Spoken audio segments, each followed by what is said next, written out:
Today again, I'm with a very special person. He's a very senior Congress leader and Union Textile Minister. Yes, I'm with Dr. K.S. Rao. Rao Saab, welcome to my show. Thank you. Dr. Rao, you very recently said that textile industry is passing through a golden era. What exactly is happening? Planning Commission, in their 12 5-year plan, they have allocated just 11,952 crore of rupees for technology upgradation. By this kind of amount, for that too spread into 5 years, how you'll maintain speed of growth? Most of the textile industry is in the private sector. Right. So it's not in the government sector. There's no need for government to allocate budget for any public sector enterprise to run the textile industry. All that the government has to do is formulate right act and right guidelines for motivating the private industry to produce more and then export more. That is the reason why, as you said, Technology Upgradation Fund was introduced by the Government of India. From the time of inception of that tough scheme, we have spent about 17,000 crores so far on tough technical and technology upgradation scheme. It has attracted 1,51,000 crores of new investment into the textile industry. Right. By which what happened, there is an achievement that the spinning industry has gone up substantially, and a stage has come where the yarn produced in this country is more than required in this country, and we are exporting yarn. And now the government thought that it will give a focus on the weaving, because weaving has not come to that stage where we can export things in that big way. True. One of the major reasons being that out of the 22 lakhs of power looms that are available in the country as on today, only 1.05 lakh looms are shuttleless looms. That means modern technology.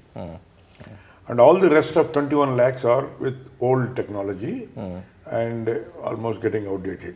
Right. But by converting them into the shuttleless looms, the production can be almost three times or four times it will go up. By which our production will go up, our competitiveness in the international market will go up. So the government of India decided not only to extend the tough scheme up to the end of the 12th plan, but it has increased the interest subvention from 4% to 6% for power looms, and increased subsidy from 10 to 15%. By which an industrialist who are ready to invest money in power looms for weaving, he will get 30% subsidy from the government. Okay. That means that will motivate. In fact, a lot of people came to me and said they wanted to purchase new power looms, shitless power looms. So that way we are promoting them. Before going further, it's time to watch a special report on Dr. K.S. Rao. Born in Krishna district of coastal Andhra, Dr. K. Sambasiva Rao was elected to Lok Sabha thrice in 1984, 1989 and 1998 from Machilipatnam, and twice in 2004 and 2009 from Elluru Lok Sabha constituency. He had been leading Congress MPs from coastal Andhra and Rayalaseema regions, opposing the demand for separate statehood to Telangana region. Dr. Kauri owns Progressive Constructions, which is involved in large-scale infrastructure projects in many parts of the country. He had set up the firm in 1966 after passing out of an engineering college. He has served as Congress Secretary and has been a several parliamentary panel in the past, including the crucial Public Account Committee in 2007 to 2009. Bureau Report, Lok Sabha Television. What about power plant? Because you also say that they should have their own captive power plant as far as that's textile industry is now, concerned. Yeah. I made a visit to all the centers of the textile industry in the country, right from northeast, Assam, Meghalaya to Jammu and Kashmir. Right. And I went to every state except Chhattisgarh, where elections are going on. I went to every state, including Himachal Pradesh, Punjab, Haryana, every state, all south, everything. Wherever I go, what they said is, sir, we are extremely short of skilled manpower. Oh, right, true. The first complaint. True. I told them jokingly, how long will you continue to say so? It is in your hands. Suppose if you need about 100 skilled people to work in your industry, you train 200 people. That means there is surplus in the market, 100 people. But then you will say, at whose cost? Right, true. Suppose if I provide skills, they said it. Yeah. If we provide skills to 200 people, where we require only 100, at our cost they are learning and go and work with some other industry. Why should we lose our money? Then I told them, suppose you keep up that idea and you train 100 people whom you require, and tomorrow second industry people will come and say they'll pay 500 more to your employee, you will leave. Then how are you serving your purpose? Attrition is there in a big way in industry because there is shortage of skilled manpower. I agree. Right. So why don't you do one thing? I will provide money to you for giving skill training to 200 people where you require only 100. What is the objection for you? We will be too happy, sir. We will provide skills, not 200, 400 if you want. We will provide skill if you provide money. Right. That means in the market there will be more than required skilled people, by which there will not be any attrition. Their productive capacity has gone up. Then I wrote a letter to the Minister for Rural Development.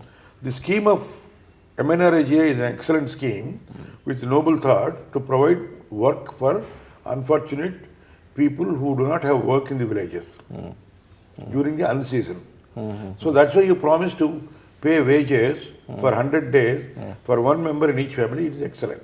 Now, I take these people who are unskilled, provide skills to them in the unseason, by which their productive capacity will go up, by which their income will go up, and their confidence will go up. But how you will do that? What exactly is the modus operandi? Now the corporate sector has got the machine, has got the trainer, has got the building, has got the infrastructure. But they don't want, they are in a difficult condition to attract the unskilled people from the villages because they want some payment to be made during the training period also. Okay. Which the corporate sector are not ready to do. They are workless. Government is providing them the wages during the off season. Now my request to the Ministry of Rural Development is, you are providing wages to the unseasoned. So you're saying that I am adding skills to them. They should get the training, get payment also Adding skills to them from Rural Development from Ministry. rural development. So where are you right now? So what they said is, no, this scheme is only for unskilled people, not for skilled people. Okay. But I am taking only unskilled people. Yeah. I am taking unskilled people from rural areas. You are providing sustenance. I am providing skill. Over here, clear-cut planning is not there, it seems. Obviously. Yeah. So, and on the other hand, also you say that the cotton yarn, you want to double the production of cotton yarn. If I see the planning, POA, plan of action, do you have any POA? Why not? What exactly? So now we are increasing spinning. We are producing more yarn. Adding value addition 2 times from the cotton. 2 to 3 times from the cotton. Now, if I were to produce cloth out of the yarn, which is produced in my country, I am adding some more value to it. Okay. If I make garments out of the cloth that I am producing, you know what is the value addition? 10 to 14 times from cotton value. Okay. Suppose raw cotton costs 26 rupees per kg, the garment will give me for the same cotton 14 times more. Okay. Not only times more value addition, also providing employment in a large scale. Next to agriculture, textile industry is the one which is providing maximum employment in this country. Today, we are providing employment to 90 million people directly or indirectly. That can be double by doing all these things. Okay. So it is helping the poor, providing skills to the unskilled, increasing the productive capacity of the people, increasing the production, and then increasing the competitiveness in the international market.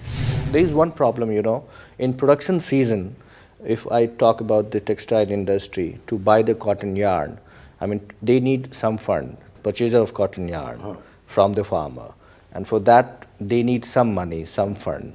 Government of India, are you talking to banks? Fluctuation prices of cotton and yarn is affecting their efficiency. Right, true. Okay, suddenly the prices are going up. Then I ask them, normally how much cotton do you stock in your requirement? How many days requirement you will stock in your industry? Spinning mill people said, we will stock about 2 months to 3 months requirement. But balance 9 months they have to purchase as and when they require. So that is fluctuation prices affecting them. So why don't you do one thing? You purchase and store 9 months requirement in your godowns, Right. warehousing, Yeah. in your own industry. Fund will be Then they required. say, where do we get the money? Yeah. Working capital we don't have. Yes. Then shall I ask the government of India, finance ministry, to provide you 9 months working capital? I'll ask them to provide. Then they said, there is no fluctuation price. Then. Okay. Then they said, sir, the interest component is very high in the country, so where do you pay this money? All right. Then do you want me to ask for interest subvention for your purchasing cotton for 9 months? How much working capital you require for the whole textile industry in Tamil Nadu? Whole textile industry, they said 20,000 crores extra, more than what they are getting now. Okay. All right. Suppose I give you, I request the finance ministry and then convince them, they agree 20,000 crores. 20,000 crores, how much interest subsidy you want? 4% subsidy. 20,000 crores, 4% subsidy means 800 crores interest subvention in a year. But you want it only for 9 months. And in 9 months, it's tapering. Right. Because consumption is going on. Yeah. So that means 4.5 months subvention is to be given to you for 20,000. It will be 600 crores. 600 crores is not a big money for Government of India. 4.5 months means not 600, even 300. 300 crores is not a big money. I'll request the finance minister to bear with this 300 crores as subsidy of interest, and there will not be any fluctuation. It seems that you request a lot, but nothing is happening. It will happen. It When? will happen already on the pipeline. Okay. Everything will happen. I can convince the cabinet on these matters because it will not be now. By doing so, I will increase the production and the revenue will go up more than this 300 crores. Okay. Okay. Though government is spending 300 crores on subsidy and interest subvention, because there is a increase in production, the revenue will go up in other ways. Before going further, it's time to go for a very short break. Please stay tuned. You're a strong supporter of United Andhra. You also say that if you want to divide Andhra, then divide it in 3 states.